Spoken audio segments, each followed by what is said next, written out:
everybody. Can you hear at the back of the room? Great. I'm impersonating a large tulip. Very good. I'm encouraging spring. We all should. It is March, after all.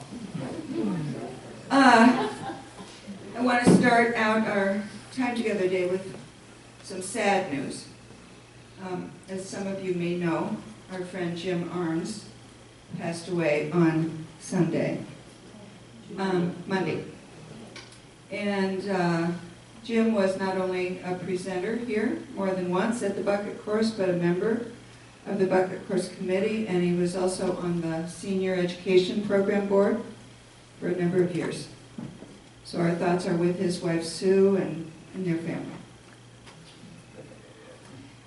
I want to remind you, maybe during break time, if you haven't already, see Judy Hunter about registering for our next Bucket Course, which is going to be a one-session one. Not next week, because that's Karla's fourth, but 2 weeks from today. Professor Liz Rodriguez will talk about becoming American, immigrant narratives, and U.S. autobiography. And there's no charge for this one time. Then it's time for me to remind you to turn on your T-coil if you're using that, to turn off or silence your cell phones. I haven't done that, so I will. And be sure and wait for me to come with the mic so that everybody can hear your questions or comments when we come to that period of time. Great. Oh, welcome, Karla, back to your session. Oh, by the way, we have a speaker.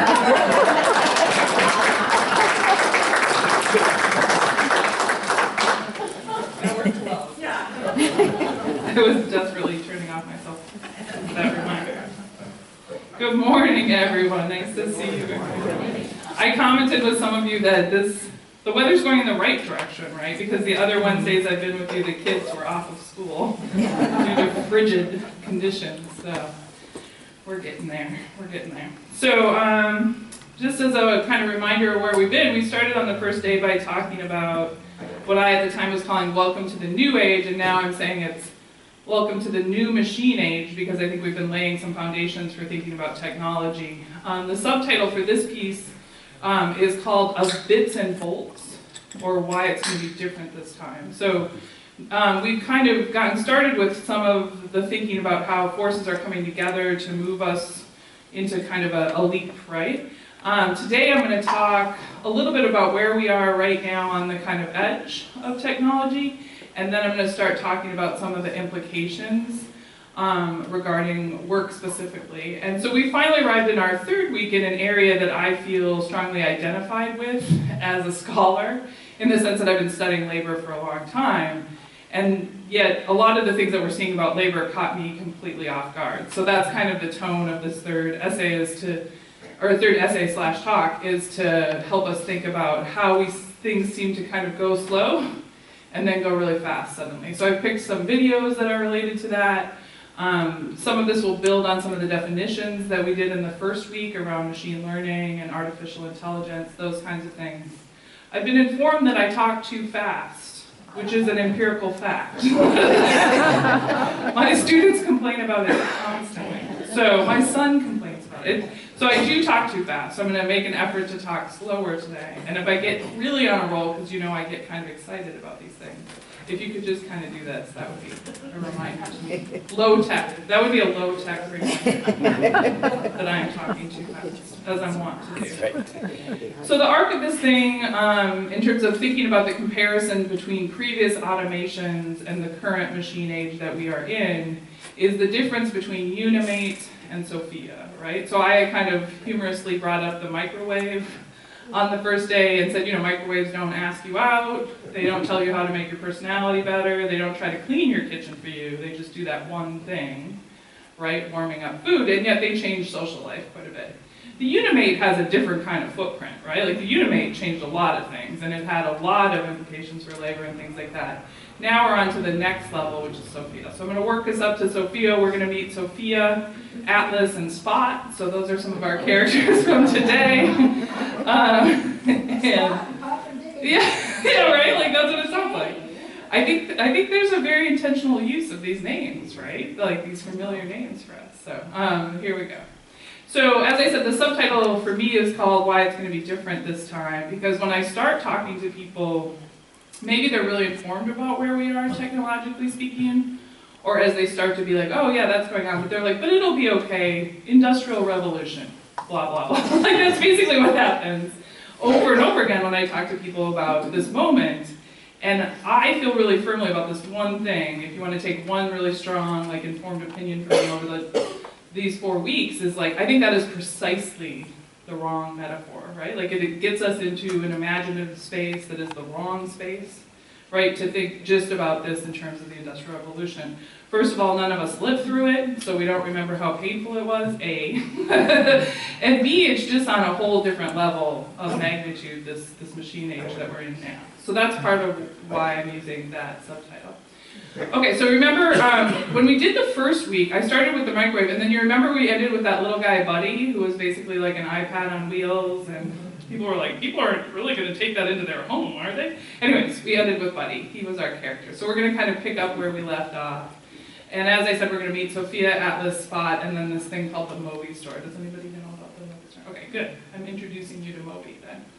My last week is going to be much more, less firmly rooted in where we are now. The fourth week is a little bit more imaginative, a little futuristic, like starting to think about what are these interfaces between humans and these machines going to be like. So a lot of things that are speculative, right? And that's where we'll kind of end on our fourth week.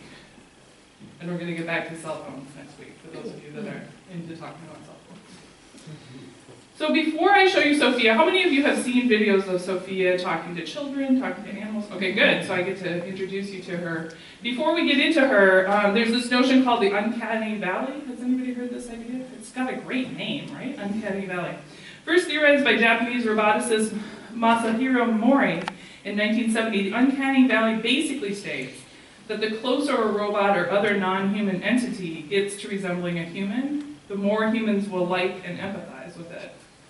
However, there is a point in development where humans instead become strongly repulsed by the barely human robot entity. Fortunately, this effect fades as the robot entity becomes less distinguishable from a human. Although hotly debated, the theory is present in many sci-fi movies and the like, and has been used to explain people's reactions to some computer-generated characters. Have any of you seen the movie Her? Which is, yeah, it's a love affair, right, between an AI and a human. That one has a lot to do, I think, with the Uncanny Valley. The only reason I'm bringing up the Uncanny Valley is, if you're like me, this theory by Mori helps us understand why often when we encounter one of these advanced robots, we're spending all this time just basically like, same, different, same, different. Like when we're watching her, we do this weird kind of like sorting, you know? It's like I gave you a squirrel and a chipmunk, and then you were just like, same, different, right?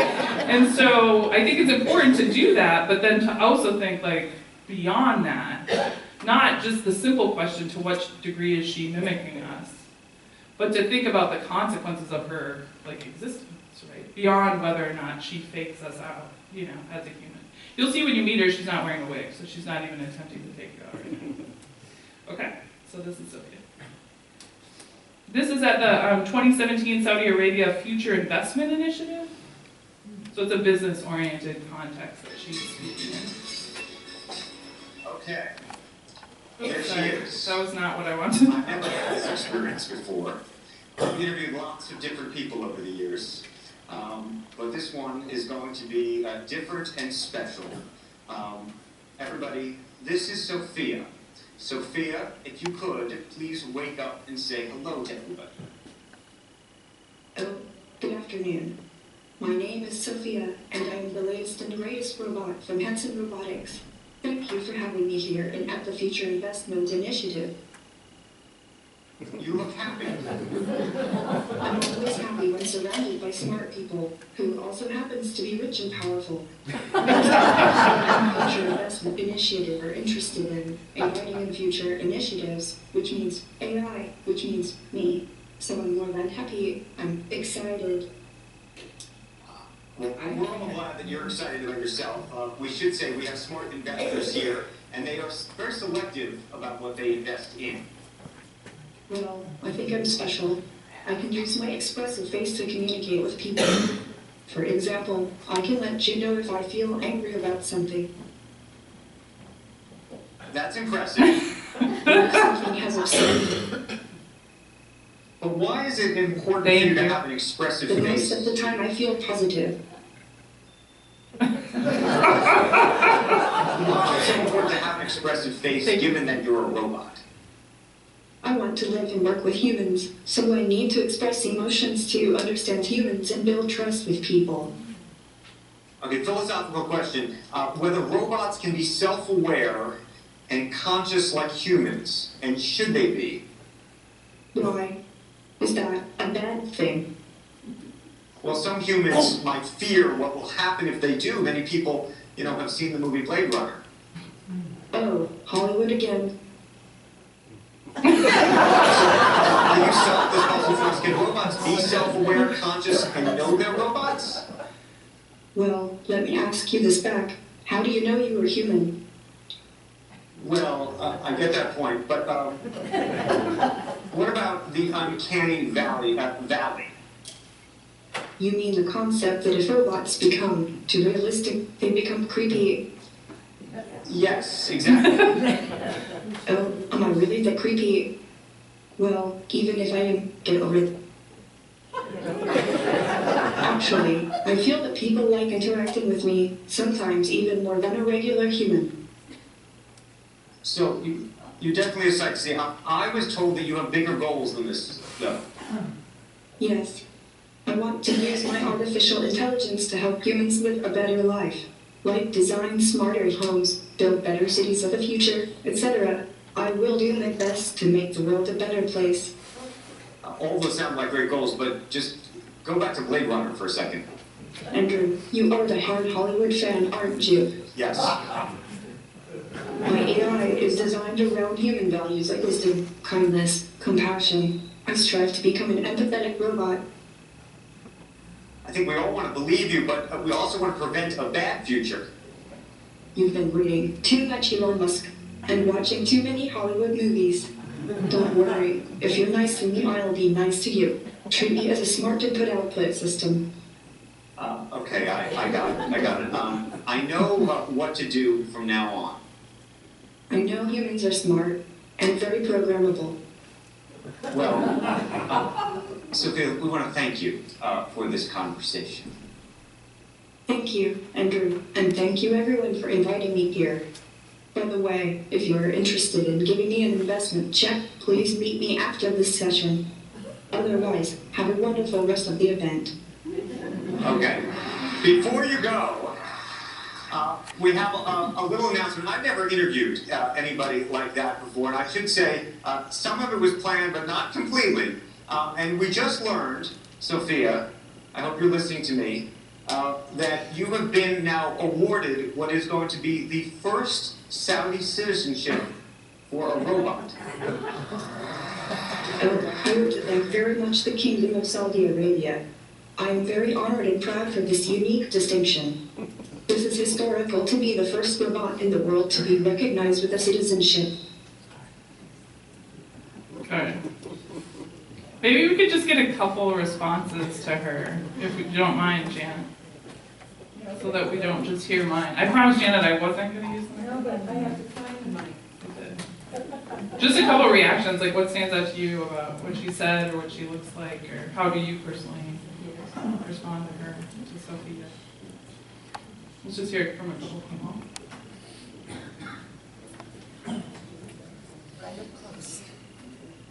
I enjoyed her eye expressions more than the mouth. Yeah. The eye expressions were, something fabulous was captured with that. Personality kind of stuff.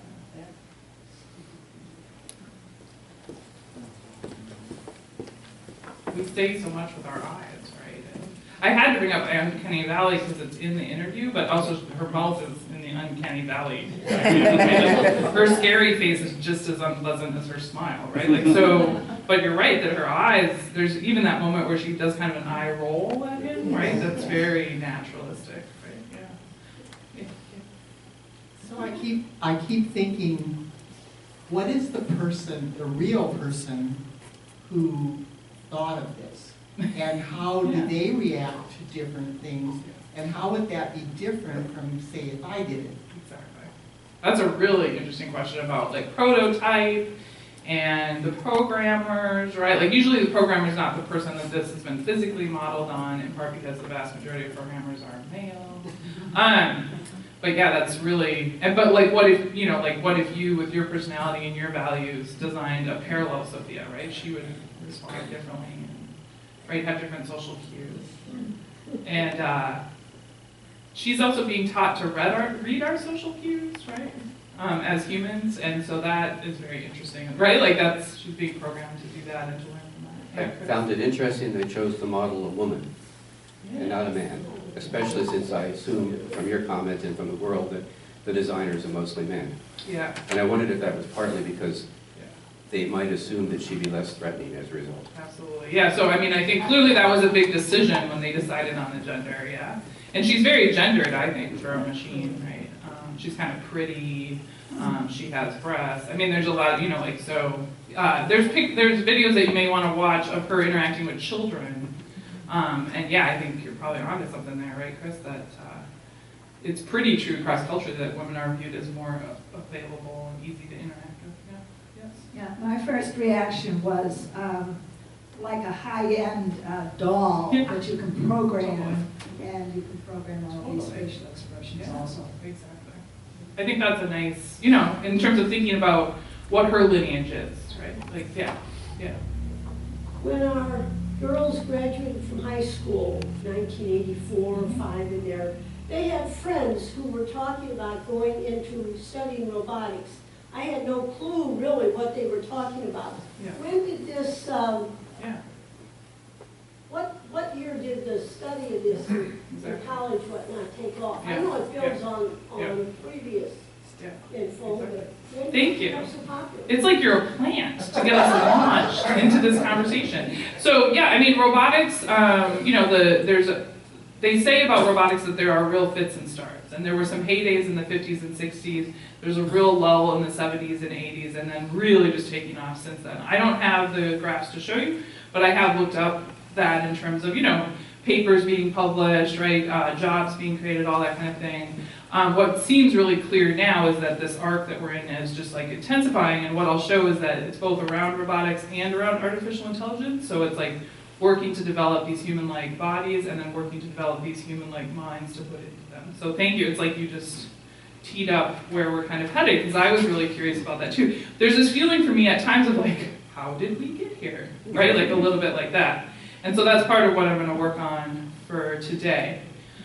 So there's a lot of ways that you can think of this as a leap or a moonshot. I'll remind you back, I don't know if you remember there was this robot that we looked at in the first week called Shaky, and he was called Shaky. And that is viewed as the beginning of artificial intelligence, but that thing wasn't even like pretending to try to be a person. It was just making major leaps forward, particularly in terms of perception and like sensory motor skills. So it was cutting edge for its time, but we didn't have to have the notion of the uncanny valley yet, right? Like it was very differentiable from us. And so from that time until the present, I would say we've witnessed kind of a leap and a moonshot. The things that they would have, you know, put their hand to and said, sometime in the future, there will be something like Sophia. Some of those dates have been coming nearer and closer than even the people working in those labs would have guessed. So that's why I'm comparing it, because the moonshot also had those qualities, right, of going slow and then speeding up, right? Okay, so let's look a little bit at how we might have arrived here slowly and then suddenly. So here's an example of some of the robots that you and I would have grown up seeing. This is a fun robot fails compilation. You take something simple like ketchup and you ruin it.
That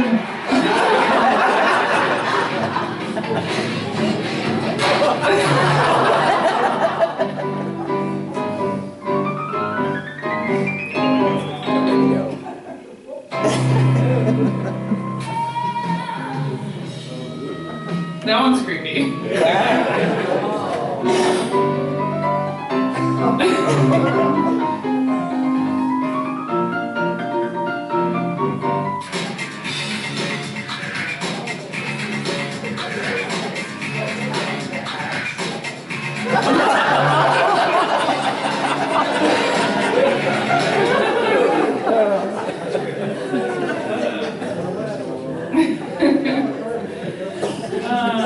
So, you know, in our lifetimes, we would have seen examples like this. I like the really little creature that's supposed to like pour you a beer and hold up your fruit for you or whatever that thing's doing. And it just makes life harder, right? Like now you have a mess and, you know, so, and then you also see like how incredibly difficult it is to simulate these bodies, particularly on uneven terrain. So you see these massive, beautiful machines with like decades worth of science in them, you know, like how many like hundreds of people have had some, you know, input into that machine and then it just topples in the face of sand, right? It just like goes down.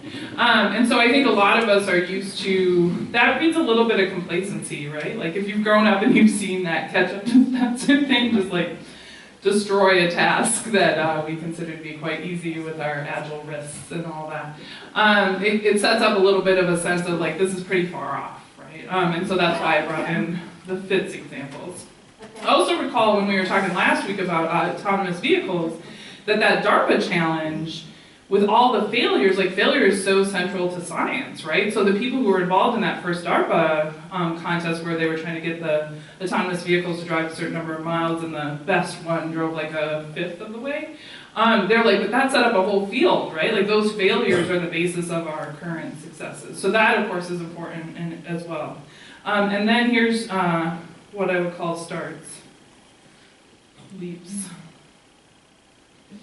Hi, I'm calling to book a woman's haircut for a client. Oh, sorry, I'm looking for something that makes I'm gonna set this up a little bit. How many of you know Alan Turing? Okay. So Turing set up was an early, really a father of this field, and he set up a test as to when, you know, there's a lot of question about when machines will reach human level intelligence or when they will achieve something called artificial general intelligence, where they have human-like capacity. So rather than just being able to do some narrow thing, they will have something that looks more like general knowledge. One of the Turing tests is that when you get to a certain stage of that development, when a human can be faked out by the machine. And so this is Google announcing, there's often announcements that someone has beat the Turing test, so don't get too excited. But I think this one's pretty dramatic, so I wanted you to hear it. Hi, I'm calling to book a woman's haircut for a client. I'm looking for something on May 3rd. Let's say you want to ask Google to make you a haircut appointment on Tuesday between 10 and noon.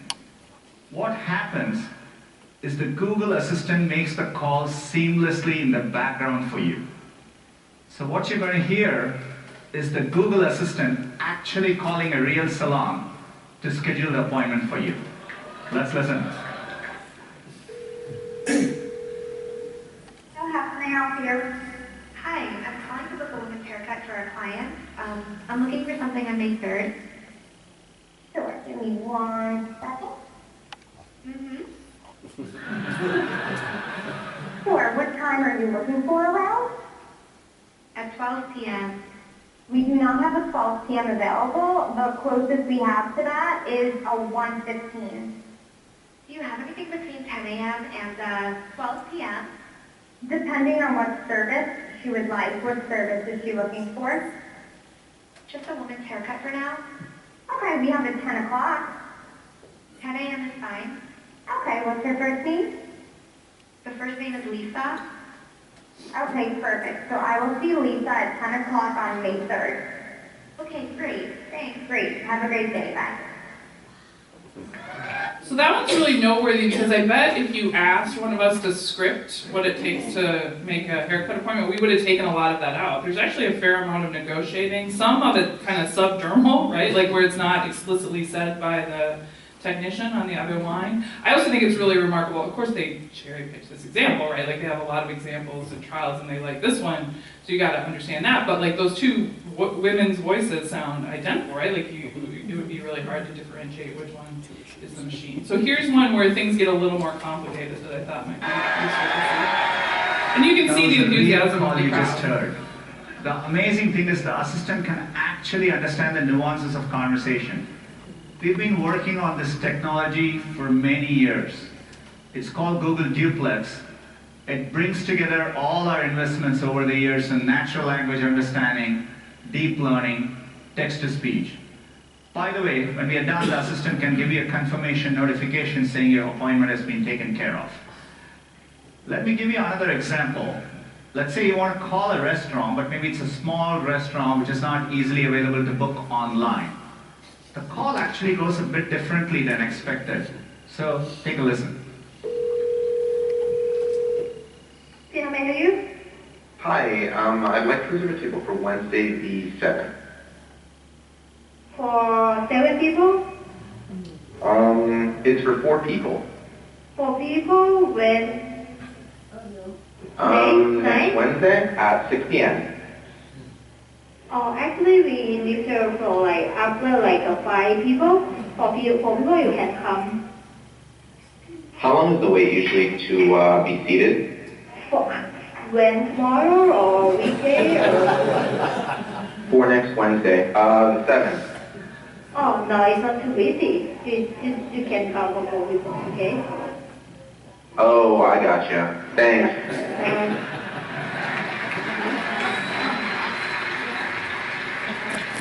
Again, that was a real call. We have many of these examples where the calls quite don't go as expected, but the assistant understands the context, the nuance. It knew to ask for wait times in this case and handle the interaction gracefully. But we're still developing this technology, and we actually want to work hard to get this right, get the user experience and the expectation right for both businesses and users. But done correctly, it'll save time for people and generate a lot of value for businesses. We really want it to work in cases, say if you're a busy parent in the morning and your kid is sick and you want to call for a doctor's appointment. So we're going to work hard to get this right. There's a more straightforward case where we can roll this out sooner, where, for example, every single day we get a lot of queries into Google where people are wondering on the opening and closing hours of businesses. But it gets tricky during holidays, and businesses get a lot of calls. So we as Google can make just that one phone call and then update the information for millions of users, and it will save a small business countless number of calls. So we're going to get moments like this right and make the experience better for users.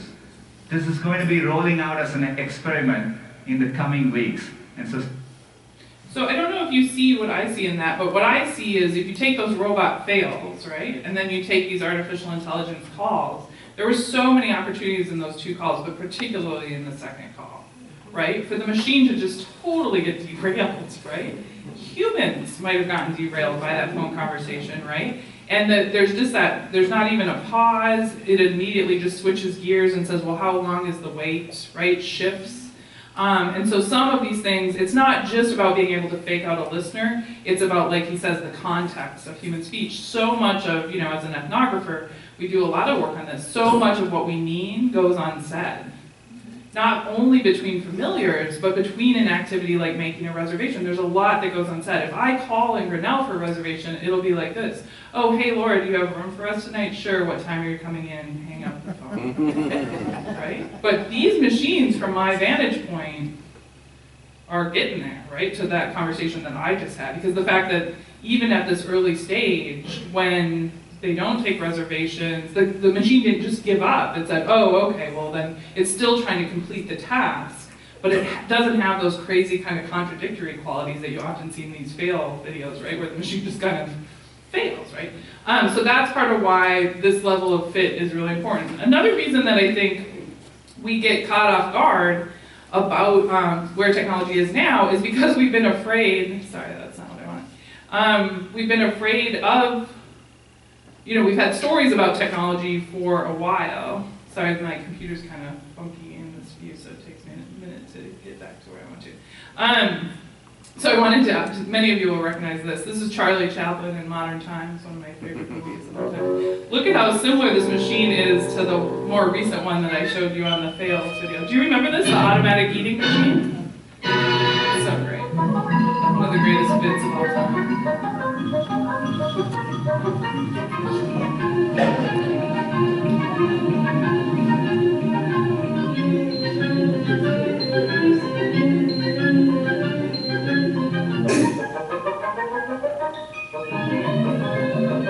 So the goal is to get more out of your worker because he can just stand here and lunch comes to him, right?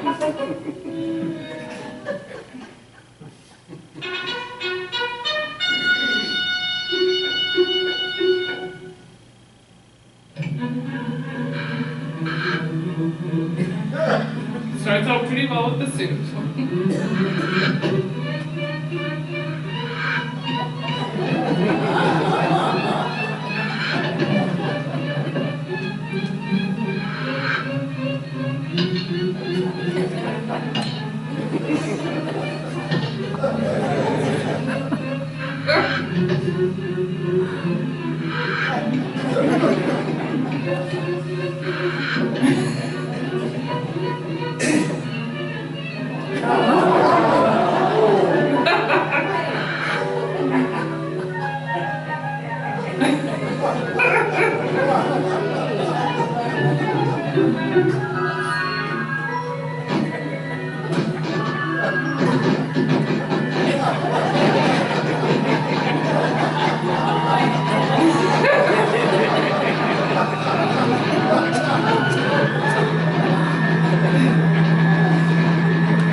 So we could watch that all day. It's such a brilliant movie. It's so brilliant. You should go back and watch it again if you haven't seen it or for a while. So, you know, on the one hand, we have high expectations for technology. We let technology into our lives in the way that many of us have pretty complicated cell phones on our person or back at home or something. But then on the other hand, we have these representations, right, that lower our expectations a little bit, right? That machines can't be trusted and that, you know, they can't live up to their promise. What I love about this Karla Erickson piece, I've always loved it, I use it every year in my class, is it's not just this, it's when they're selling the machine to the company, the guy comes in and he brings the machine in, and then he brings in a recording of himself. And so he's just standing there silently while the recording tells the person why to get you know, it's like that whole thing about like just removing humans as much as possible from labor processes and how badly that sometimes goes. I think it's really noteworthy that in that fail video that we watched, the one where it was trying to feed a person a chip, really similar, right? Remember the little bag and it was trying to feed the mannequin a chip, and it was the same real life movement. So sometimes I think we're kind of, you know, these previous fails, these representations of what's possible around technology, they condition our expectations about what is real and what is now. So here's an example. You know, we had started with those fails. I think we'll watch this. I'll introduce you to these two guys, and then we'll probably take a break. So these are Spot and Atlas, I think is what we're going to see here. Short little video. So this is where we're at currently with the physicals. You can take the animal out of the party, but you can't take the party out of this animal. The Spot mini robot has learned to do a pretty damn good Running Man. But that's not the most impressive recent revelation from Boston Dynamics. Welcome to What the Future. On today's show, humanoid robots take a giant literal leap forward, a new technique to 3D print human body parts, and one of the most disturbing foot attachments I've ever seen. We're not going to watch all of them. If previous videos of Atlas's workout regimen have made you uneasy, you may want to look away. Yes, the humanoid robot by Boston Dynamics has graduated from jogging to full-blown parkour. Now, to be fair, the video posted on the company's YouTube channel is only 29 seconds. We don't know how many attempts this took. Boston Dynamics didn't say much about it, only that those steps are about 16 inches high, and that Atlas uses its whole body to generate enough energy and strength to jump without breaking its pace. We've already seen Atlas out for a jog and this awesome backflip, but this latest demonstration is definitely the most impressive yet of the robot's agility.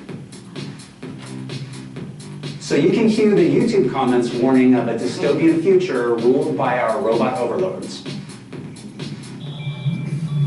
Moving on. So the reason that I think that one's really important, and I'll get back to Atlas and Spot a little bit later in the talk, is just the kind of elegance compared to some of those early fails, right? You know, when you see a machine that actually physically looks really similar to that machine, and it's trying to open the door. Door handles have always been an issue for robotics, and instead it just walks through the door, right? Like the distance between that, obviously, and this is enormous. And so obviously they're going to show you film that's really promising, so I'm not saying that there weren't a bunch of fails that went into that. But there's a kind of elegance of navigating the environment. And again, this is not a remote control robot, right? Like this is a robot that's told to like complete the course, and it figures out how to complete the course. So the combining of those phone calls that we heard, and then that physical agility, right? Some of the stuff that has historically really messed up robotics as compared to humans, right? Uneven ground, the lifts, you know, like a 16-inch lift with that really heavy top body. Some of those things are getting worked out, and they're getting worked out simultaneously on two, you know, parallel rails that are going to come together around a lot of things, but my primary interest is around work, right? Around what robots can do compared to us. So let's take one comment and then we'll take our break. Thanks, Janet. Two. Thank you. I found that conversation with making the appointments really quite uncomfortable, and I don't know if it's just me, but you know, when human beings interact with each other, there's some level of it can be anywhere from angst to contentment to anger to whatever it might be, and for someone to invest, like the person who was taking the call was investing energy and solving a problem for someone they thought was a human being, and I just find it uncomfortable. If we get to, I would find it uncomfortable. If we got to the point where when the phone rings and you answer it, you don't know whether it's a human being or not, and if it's not, I kind of resent the fact that I'm investing emotion into a machine. Does this make any? And is this something? Is this this uncanny valley? Yeah. Well, I think so. I am not an expert on the uncanny valley, but I think you're bringing up an element because there's an implied trust. So there's a bit of a breach of faith, right? There because of our assumption of human interaction, right? Now, I imagine some of you in the room have been talking to somebody on the phone and realized it was a computer, but it's usually when you make the phone call out. But I was doing this just the other day. I had to laugh at myself because my mother was yelling down like questions about my son, and I was in the middle of a battle with artificial intelligence. And when I started saying stuff to my mom, the machine started saying, I was on the phone with like Verizon, started saying like, that's not an acceptable answer. And I was just like going crazy. And I'm like, this is perfect, right? But anyway, that was not I knew that I was talking to a machine in that moment because I knew that it was a machine that was trying to sort me and not get me to a human. So I think most of us know those, but I think once in a while we get on the phone even now and we're talking and we're like, wait, this is not a human who is responding to my inquiry. But I totally agree with you, there's a different level of agency here, right? Where they are calling her, she is answering, she is taking reservations for her small restaurant, and there's a dupe quality, right? She's being like duped, and like you said, she's investing, she's making presumptions, she's extending herself. So those are things that we're gonna have to think about. And there definitely have similarities to, I think, our reaction to the human-like faces, right, on the physical level. But this is more on the social interaction level and the trust that we extend to each other, right? Yeah, George, what were you going to say? Sorry, one more. So it carries on with Jerry's comment. Yeah. It relates to that second of the Google. Yeah. It seemed to me that the person taking the reservation at the restaurant was less flexible, had a harder time adjusting than did the machine. And that's also kind of scary. Yeah, it's very scary. I mean, if the machine was really smarter or more flexible than the person. Well, the reason I use these two examples is that, not just for me, but in the field, uneven terrain has been considered kind of an intractable problem for robots, as you know, and then speech has been like this mountain, right? And I mean, thousands of people are working on it in computer science, but speech and just context of speech, because we've tended to think that that is just too complicated to replicate by a computer. And then you're seeing this kind of agility, as George was saying, that is striking, right? And it's not just striking for those of us that are working outside of the field, it's striking for some of the people in the field. Like, they are making jumps that they thought were going to be further out than they are. And one good example is that an AI translator has beat UN translators. Did I say this already? For being able to, you know, so that moment where you're kind of uncomfortable because the person taking the reservation has a heavy accent. Think about how accents carry culture. Think about what we learn by extending social grace to each other across an accent. All of those things, right? That gets cleaned up, sort of, right? That interaction gets cleaned up. Thanks. I know we have to take a break, so we'll be back at what, June? About 9 of, by this 9 of, moving on a bit. The wonderful Karla Erickson. I'm so delighted. I just failed to mention that at the beginning. Those people who help with chairs, please don't. We're leaving them for another event that's coming along later in the day.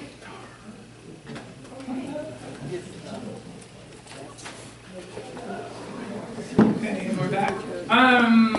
So I do want to make a little public service announcement too. I am gonna hustle out of here at 10:30 or at 11:30. Yeah, because I'm gonna go meet a transfer student. But again, I want to reiterate, if you have ideas, I'd love to get them. I've been getting some of them by email. I'm on sabbatical, so I do have time to have coffee if you want to have something specific related to this that you think we should talk about. So I really want to welcome that. So when I hustle out today, it won't be for lack of interest in those connections, because we're running out of time in our course here. So, okay.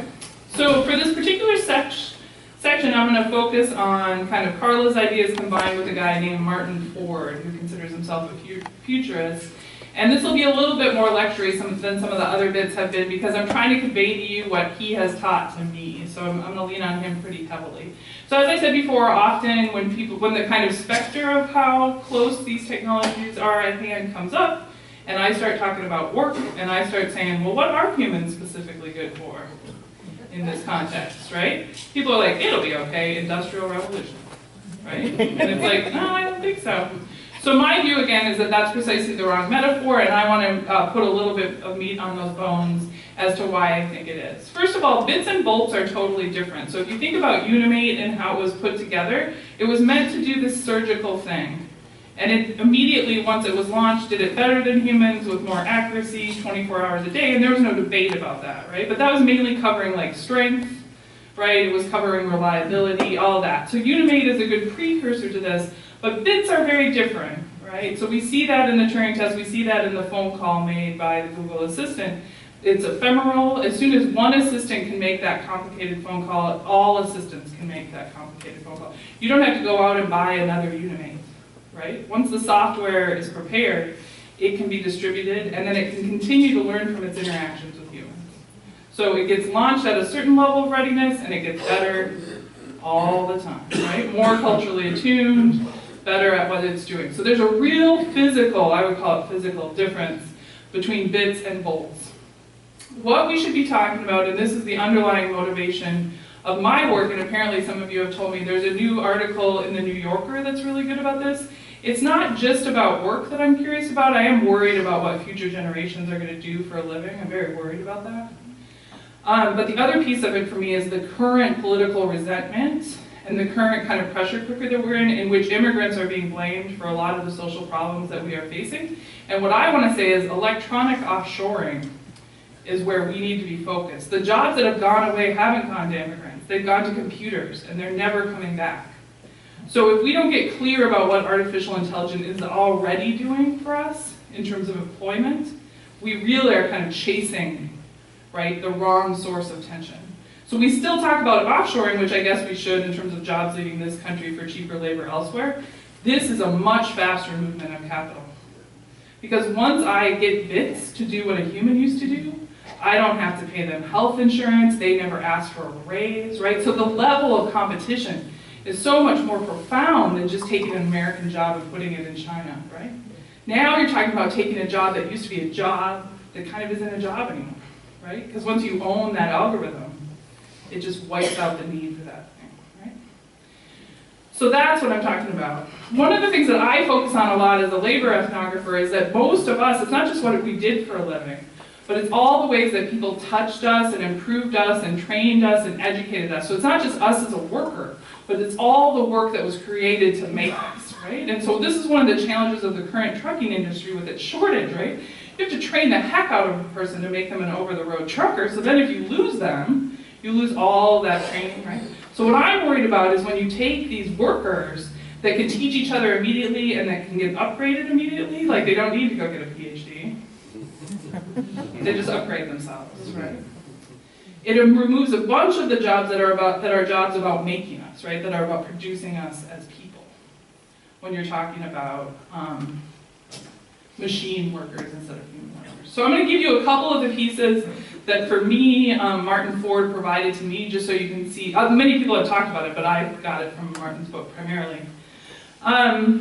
And all of it is towards the goal of saying, like, past waves of automation don't predict this one. So there's Martin. He's a futurist. It's a cool job to have. His book in the New York Times was described this way. The job-eating maw of technology now threatens even the nimblest and most expensively educated. That's his book, The Rise of the Robots. Then, either in December or January, he came out with another book in which he interviewed all the leaders in artificial intelligence to get a sense of the field. So this laid the precursor. I really recommend it. It's a brilliant book. Martin's a great writer anyway, but this book is one of his best projects. And then his new project, it's got thinkers in the title. Anyways, I'll put it on my recommendations list. So here are some of the things that he helped me see. One of the reasons that we're not probably as alarmed as we need to be is that we still believe that there's a virtuous feedback loop. And what I mean by that is if profits go up, then there will be some relationship to work and to employment. And regular humans tend to believe that and be optimistic about that. Like, oh, if there's a lot of more output and we're making more things and more people are getting money as laborers and it kind of... But the problem with that notion of a virtuous feedback loop is it's been interrupted for a really long time. It's one of the reasons that we have such deep inequality today. So you're probably very aware of that. But it kind of underlies the way we think about this machine age that we're in, because we're like, oh no, like other jobs will come up and replace those jobs. Because if there's all this money being made, right, and there's all this automation, then new jobs will appear, right? And so we have this kind of logic that in the past has been true and has been descriptive, but it isn't even true right now, and it's very likely not going to be true when we're talking about artificial intelligence. So I'll say a little bit more about that in a moment.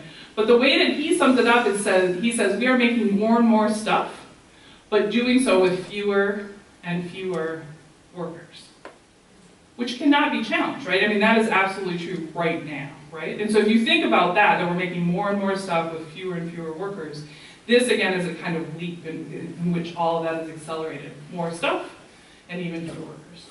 Challenge a basic assumption. So the way that he sums this up that was really useful for me is he challenges the basic assumption that machines are tools that increase the productivity of workers. Instead, machines themselves are turning into workers. And the line between the capability of labor and capital is blurring as never before.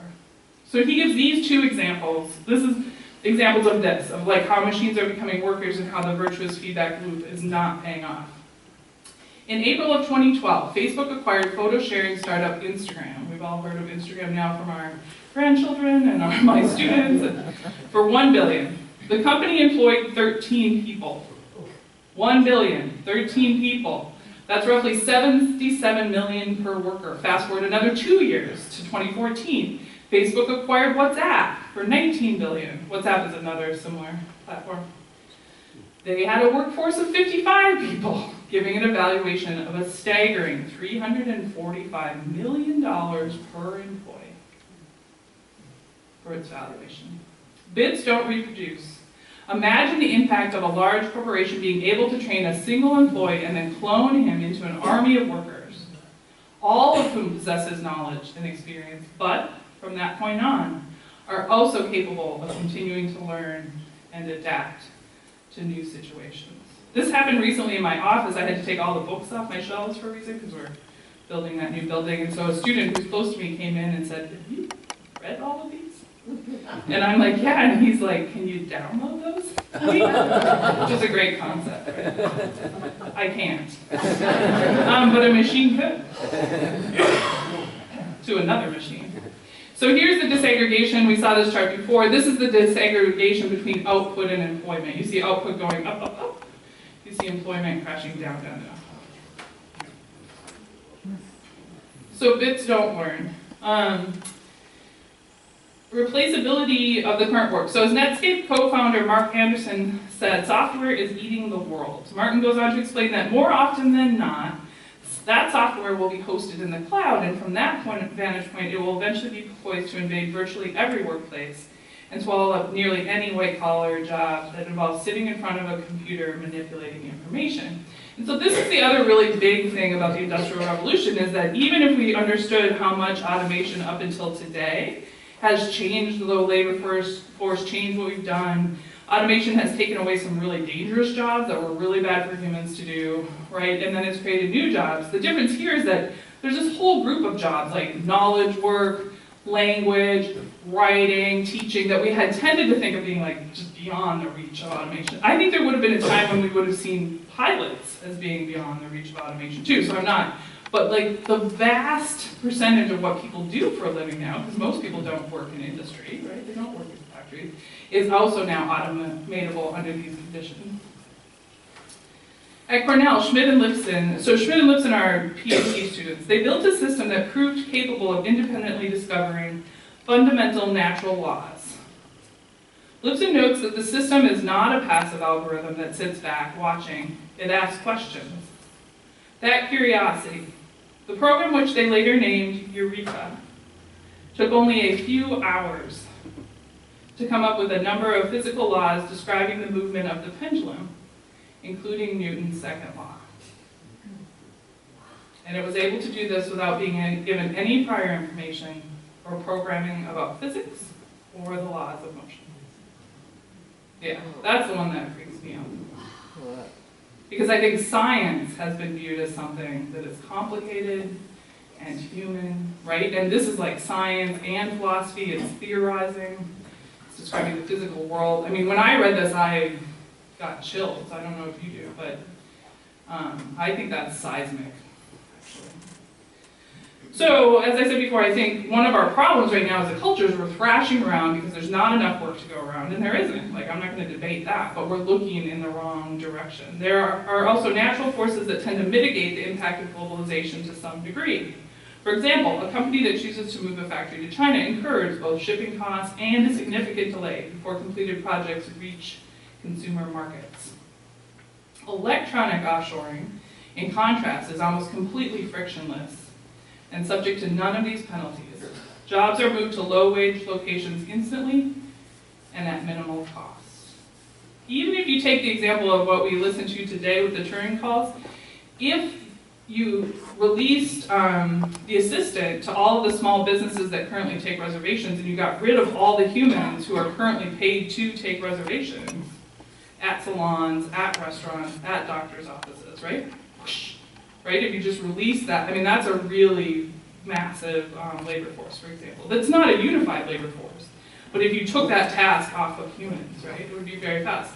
And I was saying to one of you that, like, ultimately that Google assistant may be viewed a little bit like an answering machine, right? It may be viewed as necessary for business, just like we would view in the past an answering. You don't want to call it dead line, right, if you're a business. So it may be viewed like that. So it's instant, right? It doesn't require kind of negotiating international law. It doesn't require setting up the building. It doesn't require sorting out cultural wording among the workers. It's all those things. The other thing that's been going on that underlies all of this is a little bit more scientific, but it's really easy to understand, especially with this delightful video that I'm going to show you. But many of you probably know this. Moore's law is the idea that an axiom of microprocessor development, usually holding that processing power, doubles about every 18 months. So it's about how fast how fast you can increase your carrying load, your power. And then it also relates to cost. So the way that I tend to think about the Moore's law is computing power per $1. And that's been doubling anywhere from every 18 months to every 2 years. This notion was coined in 1977 by Moore, who's one of the co-founders of Intel. He was surprisingly right? Like he was just trying to describe 1977. But this notion of Moore's law has been right for a really long time. A lot of people think we're running out of the period where Moore's law could be true because everything is so tiny inside our machines that we're hitting some physical limits. So I'm not saying Moore's law is going to continue, but it's part of what is underlying these really rapid advances in technology. So let me show you this nice video about Moore's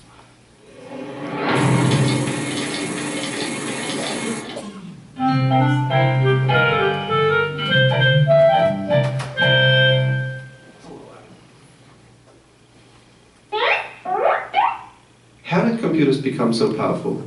Well, to understand that, we'll need to understand that at their very core, computers are built out of a number of chips, or so-called integrated circuits. And these chips, in turn, are being built out of a huge number of transistors and extremely small conducting lines for electric current. Now we can use those transistors, or manipulate them, to either let electric current flow through a specific conducting line or not. And it's that binary nature of electric current being present or not at a certain input or output point that allows us to encode information and perform calculations. Now, in 1965, an observation and forecast was made that the number of transistors we can place on integrated circuits doubles approximately every 2 years. And the person who made that forecast is called Gordon E. Moore, which is why we call this observation Moore's law. Moore was so convinced of his forecast that he went on to become a co-founder of Intel, a company that has now nearly 100,000 employees and more than $50 billion in annual revenue, none of which would have been possible without this trend. Despite the fact that Moore's law has just been a forecast, it's actually been remarkably accurate in its prediction from 1965 to 2013.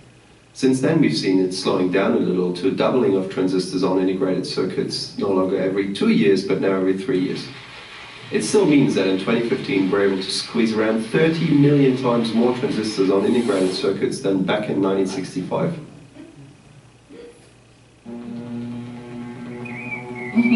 There's no way you can show this kind of exponential development on a graph unless you use some nonlinear scaling.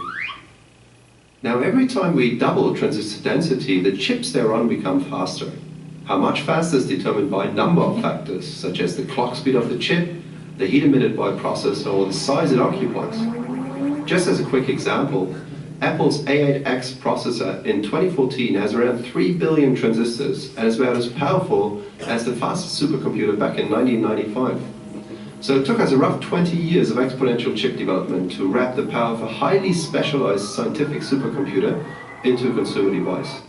It's just that today we're putting those extremely powerful chips inside iPads to browse the web or play a game instead of doing science.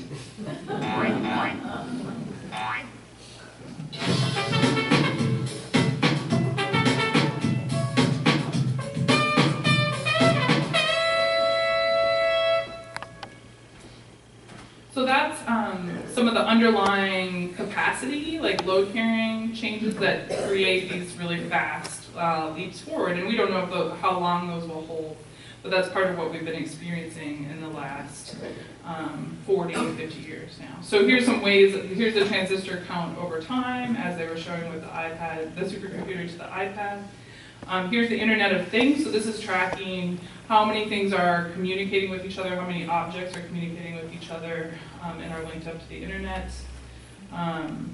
And again, like I said, there's quite a bit of debate about how long this will hold, but it's already held for a really long time.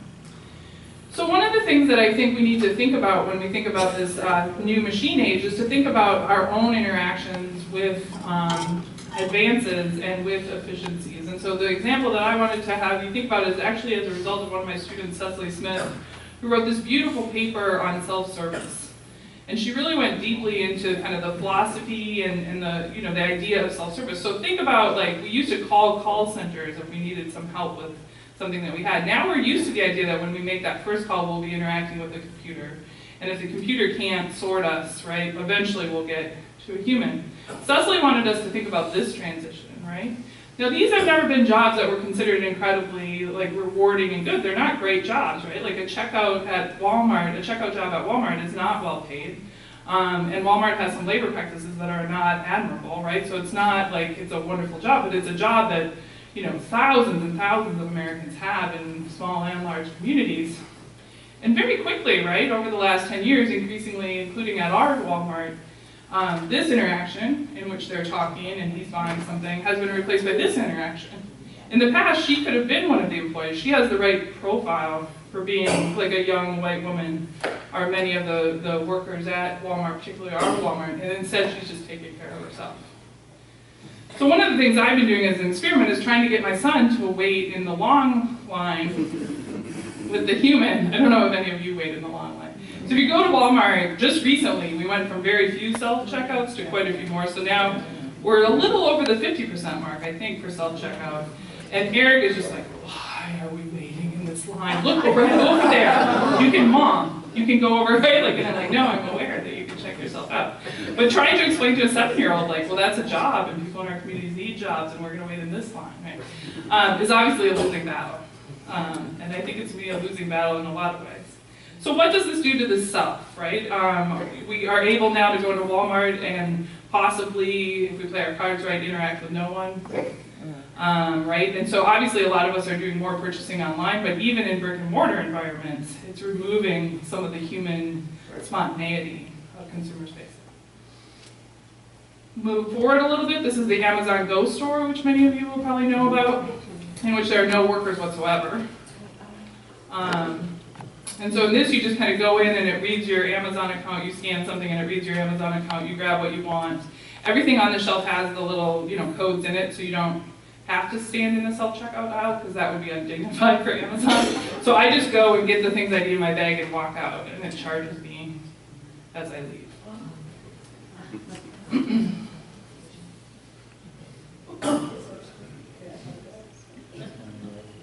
That's my thought.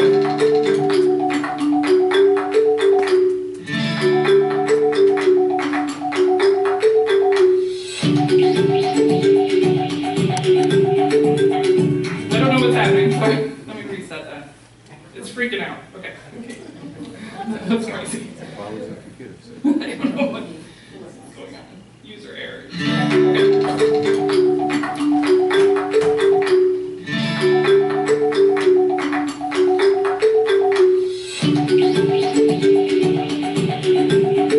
Oh, sorry.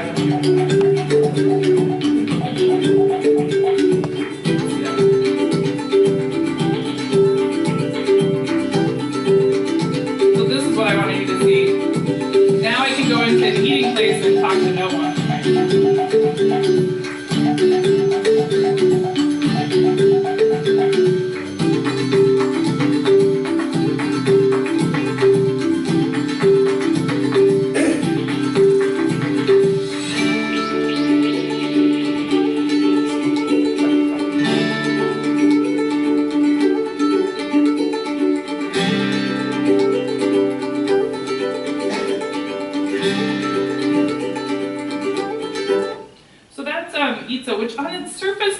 Somebody said that this was unnerving about the Amazon Go, but Eats on its surface is not that dramatic. And I mean, obviously there are people in the background making the food. I'm just a little worried about how the interface has become the machine human. So the humans are kind of hidden, right? Their labor is hidden. That has implications for how concerned we are for those workers, obviously, if they're behind a glass wall where we're just, like they're invisible to us, right? So I do worry about that part. Zoom's Pizza is trying to go to the next level. I don't have a video on them, it's not as aggregated. You'll see there's several good news reports about Zooms, so I can put one of those on my recommendation list. But what they're doing is, this is an industrial robot, right? You see that robot? So what they do when they talk about is when they talk about their production line, is what it looks like is like a factory shop, I mean, it's very clean, it's sterile, and they're using primarily these kind of industrial robots. And this industrial robot is taking the pizza off the line and putting it in ovens. So what Zooms is trying to do is continually reduce the number of humans involved in pizza delivery. And so right now, I can't remember, they're over the 50% mark. So they're down to like 40% employees. So it turns out like computers are really good at, or robots are really good at spreading the sauce, but they're not good at putting the pepperoni on. So they're still working on the pepperoni.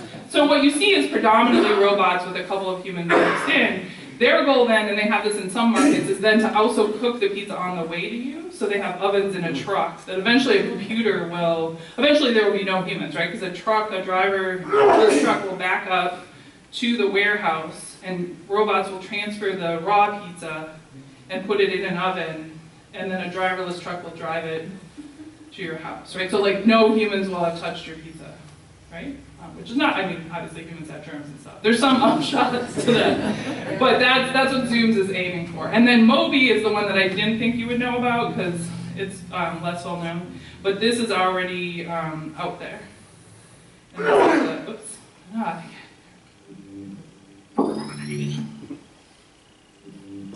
Oops, it's doing it to me again. Sorry, folks.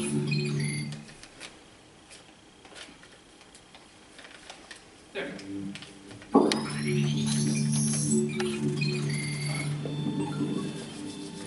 So this is a research product turned consumer environment. It's in Shanghai.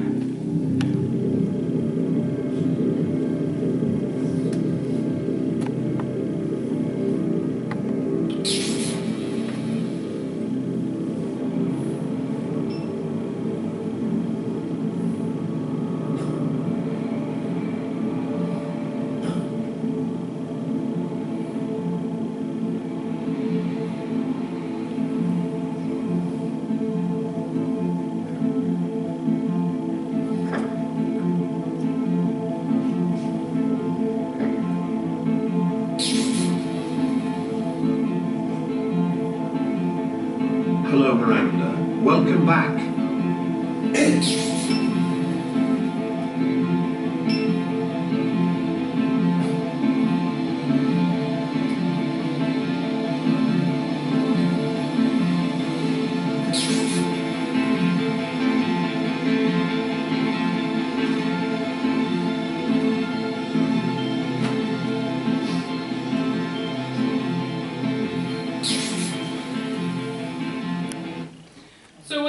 What's eerie about the Mobi store is that, you see them using Uber-like technology on the phone. So instead of beckoning a driver, you're beckoning a store to yourself.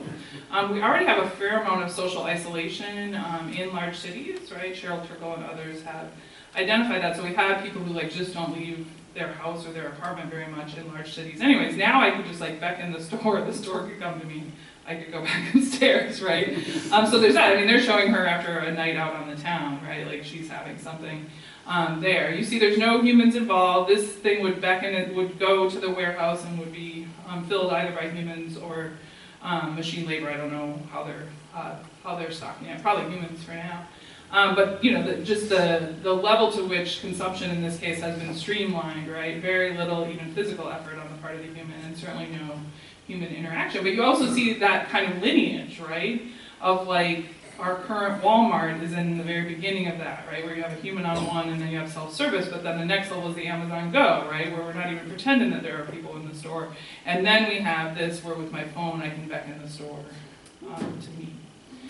So I don't think all these technologies are going to hit. I think there's going to be contradictions, right? I think that, as is often true with technology, you try to implement something and it turns out that the human element is needed, or it turns out the contradictions are worse than the advantages, right? But if even any of these take hold, the labor implications are profound. To give you an example, when I used to teach my work in the New Economy course, at the time I was very worried about McDonald's was doing this thing where if you were in an expensive labor market, they would have somebody in Texas answering when you drove through the drive-thru, answering the microphone. So you were calling and you think you're in Minneapolis, but you're talking to somebody in Texas because it's cheaper for them to pay their employees. So they were saving that minutia of the hourly wage for the person who's taking your order, right? But clearly that sounds kind of quaint compared to what I'm talking about, because clearly these new technologies get rid of all order takers, right? They get rid of all appointment makers. They get, right? So those concerns, which for me would have just been 8 or 9 years ago, that I was telling my students that, and my students were like, oh, that's so, wow. How could you, it feels like a violation, right? Like you said about I feel like I'm talking to somebody in the building, right? And already that has become kind of a quaint, concern of the past. So that's where we're at with some of those things. And these are the pieces that start to make me worried about what the jobs in the future will be. So clearly these are the eliminated jobs that we already know about. Retail workers, anybody who has anything to do with signatures and acquiring them, that's pretty much over because of DocuSign. which can just digitally handle all of that. Clearly, customer service centers have been primarily gone for a while. Really, the notion of customer service has changed so dramatically, right? In your lifetimes, for sure. Corner store clerks seem to be going. There's a lot of violence and danger, especially in metropolitan areas for store clerks, so that seems to be a bit of a target to get humans out of that environment. Clearly, no one is training to be a travel agent right now. We talked about that. More surprising to me, property rental agents and pretty much everything having to do with real estate, people see as having a short window, like about 20 years. So as you may know, property rental agents are nearly gone because Airbnb just came up with a good algorithm and just connects people who are looking for a place to stay with people who have a place to stay, kind of got rid of the middleman. This one, writing news reports, I think back to our first week in that amazing automaton that was the writer, and that was writing actual. Now we have reports that we're consuming that it would never occur to us are written by a machine, but they are. Mainly right now it's at the level of sports reporting, financial reports, that kind of thing, but improvements, there's a company called Narrative Science that is doing most of the advances around storytelling for computers. And I'll put some of those notes on my recommendations to you in the 4th year. Spell check is a good example because most of us in the room use it, right? And that de-skills a lot around language and knowledge of language. And then Google Translator is the big one for me because, did any of you watch Star Trek and you remember the Universal Translator in Star Trek? Like, Google Translator is like better than that in a lot of ways. What Google Translator can do now is like if Art's wearing a shirt that has language on it, I can hold it up and it'll show me Art's shirt in my language. Like it'll take his shirt, you know, that has lettering. The Universal Translator didn't do that, right? So I could be navigating a city where I don't speak the language at all and it'll say, you know, egg rolls, toiletries, right? Because Google Translator will take that visual language. Yeah. So even Star Trek didn't imagine that, right? One of the things that we're not paying enough attention to that we could be paying attention to right now is the closing of the brick and mortar locations. I think I had said this earlier about the size of mall space that is closed every year. Here are some of the ways that people used to work, right? People used to work for these companies in brick and mortar environments. This is 2017 alone. Okay, so anticipated losses. We expect to see direct sales for cars. So I don't know if you've seen the ads where there's that vehicle, it's a car carrier and it comes to your house, it takes your old car, gives you a new one. Real estate, parking services is really big. We may be happy to think about an era in which we don't have as many parking lots. Parking lots are pretty ugly, they tend to degrade environments. But cars, if they're driverless, will probably be used continuously, much more once we get it right. And so all this like real estate that's given to cars that are sitting there alone, waiting, a lot of that will change. There's also a lot of related industries around driverless cars, so like ticketing, you know, parking services, all that. A lot of that will shift as we move towards driverlessness. Clearly, taxi drivers are on their way out. Financial analysts is one of the really good examples that I think is really important. I have checked hundreds of these lists from multidisciplinary scholars, right? Scholars who are philosophers, scholars who are economists. Everybody agrees that most of what financial analysts do is like in the short horizon, like the next 10 years. And the way that this worries me is, in the last 10, 15 years, a lot of our best and brightest have been going into financial work.